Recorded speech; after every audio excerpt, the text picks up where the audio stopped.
হযরত নূহ আলাইহিস সালামের স্ত্রীও একজন পথভ্রষ্ট নারী ছিলেন। হযরত নূহ আলাইহিস সালামের জাতি এই মানব ইতিহাসের একমাত্র জাতি ছিল যারা সর্বপ্রথম শিরক তথা মূর্তি পূজা করতে শুরু করেছিল। এরাই সেই সর্বপ্রথম কোনো জাতি যারা নিজেদের পবিত্র এবং নেক মানুষদের মূর্তি বানিয়ে তাদের পূজা করতে শুরু করেছিল।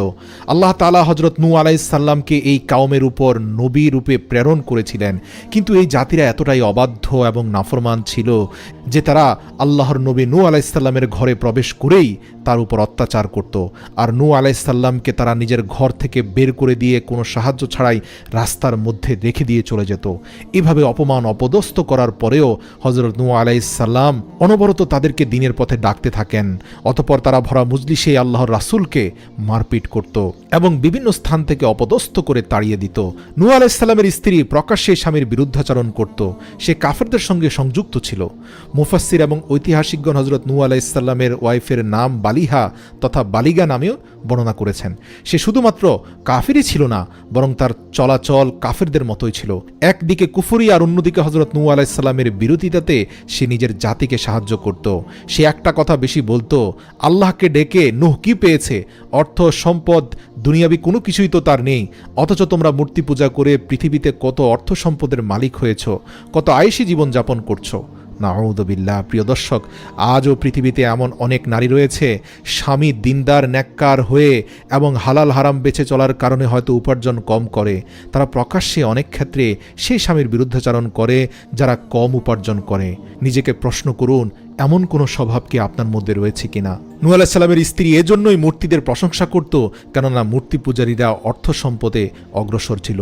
এমন সময় কোনো এক ব্যক্তি যখন এই সকল মূর্তি পূজা ছেড়ে দিয়ে এক আল্লাহ তাআলার প্রতি ঈমান নিয়ে আসতো, তখন হযরত নূহ আলাইহিস সালামের স্ত্রী নিজেদের জাতিদের মানুষদের কাছে সেই খবর সঙ্গে সঙ্গে পৌঁছে দিত।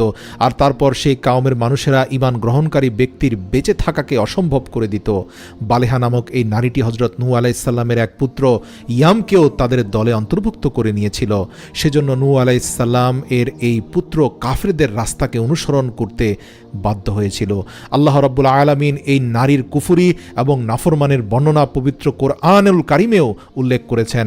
এছাড়াও এর বিস্তারিত বর্ণনা বর্তমান বাইবেলেও পাওয়া যায়।